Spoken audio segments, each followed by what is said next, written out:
Welcome back to another exam walkthrough. This is from Radioactivity again, and we're going to be talking and we're going through questions from October 2019, Unit 5, Physics. Alright, so a student used a Geiger-Müller tube and a counter to measure the count near a radioactive source for 1 minute. He used this value to calculate the count rate due to this source in becquerel, and which of the following would decrease, so this is an important point, which would decrease the percentage uncertainty for activity. So remember, for these type of questions, the key rule is that you're always going to be increasing the time, okay? And you cannot add background rate. That's just wrong, okay? And subtracting the background count from the calculated count rate. Now, the problem here is that the option is wrong, but also you cannot subtract count from a count rate. You have count here and you have count rate here. You can't subtract those two. You have to subtract the background count rate from the calculated count rate. Count rate goes hand in hand. This is wrong as well. And increasing distance really doesn't help at all, because when you increase the distance, you're actually doing something wrong experimentally. You have to maintain a fixed distance, right? So actually increasing the distance, you would decrease the count rate that you're getting, okay? So option A and D will affect our accuracy because you're going to be adding, so that's wrong, and you cannot be subtracting as well, especially because it's background count from count rate, so you won't be doing any of that. What we want to do is, the way we can decrease the percentage uncertainty is we will decrease or increase our counting time. So always these type of questions come up a lot. Increasing the time would be the best way to do this. Okay, it says when a stable phosphorus nucleus is bombarded with deuterium nuclei, a radioactive isotope of phosphorus is formed. You have to complete the following nuclear reaction. So I'm going to balance the upper equation first, and I'm going to put a 31 here. So it's going to be both sides as 33, and then beneath the phosphorus I'm going to put a 15, and then I'm going to put a 1. Okay. And then it says identify particle X, and particle X is just a proton. Okay, now let's look at the next part of this question. Okay, now it says the phosphorus 32 is a beta emitter. The beta radiation is absorbed as it passes through the materials. The absorber density thickness is the product of the density of the absorber material and its thickness. So let's call this symbol Z. So this Z, which is the absorber density thickness, is equals to the thickness, let's cite it as T, times the density rho. Okay. Then it says the graph shows how the count rate from a beta source varies with the absorber density thickness. So as we make it thicker and thicker and thicker, the absorber will absorb more and more and more of the beta source radiation until that it becomes thick enough to absorb all of it, and that's when, even if you increase the thickness, the count rate remains constant.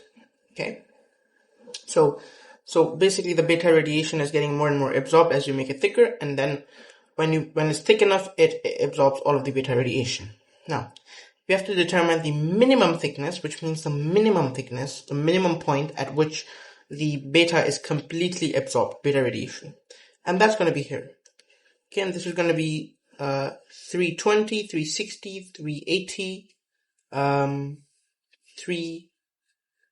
360 and 380, and then 390. So this is going to be 390 milligram per centimeter squared.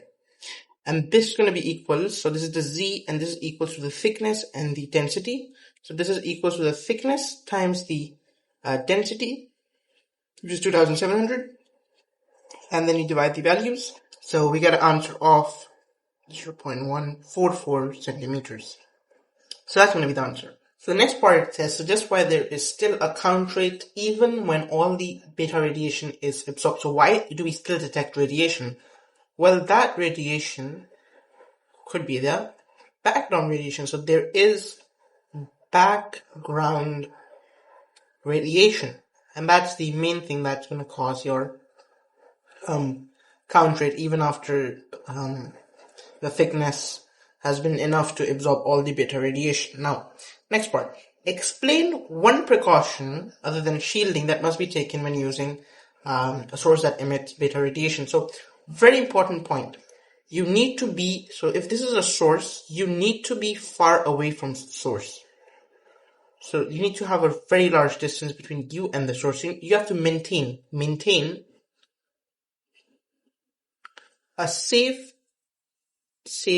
distance between you and source. You can do this by not touching the source. You can use things like tongs. You can wear a suit as well, a safe lab suit, which will protect you. Okay, that's the first thing. And the second thing, the key point and why you need to maintain this distance is because the intensity of radiation will go down as the distance will increase. So as you go further and further, the intensity of this radiation goes down. So it's much safer for you. Okay, so these are the 2 points that will give you the marks. Okay. All right, now let's move on to the next part, which is part number C, and that tells you calculate the activity of a sample which has of phosphorus 32, which has this many atoms, and then a half-life of this much, and then 1 day is equals to this much time. So very simple formula for this. A is equal to the decay constant, and N, I've ignored the minus sign. So the lambda is just ln2 over half-life, and I'm going to convert it into seconds, so 86400, and then I'm going to multiply it by the number of undecayed atoms, so 1.32 times 10 to the raised power of 11. So that gives me 7.40 times 10 to the raised power of 4 becquerel. Then it says calculate the activity of the sample 1 day later. So we know the formula N is equals to N naught E minus lambda T. If I divide the entire equation by time, I'm going to get A is equals to A naught E minus lambda T.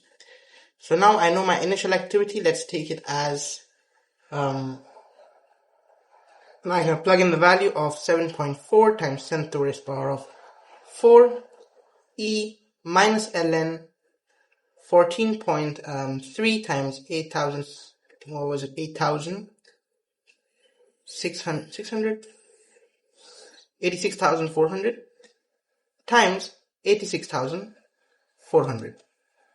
Actually, this would actually just cancel out, so you can, and then you get the answer as 7.05 times 10 to the raised power of 4 becquerel.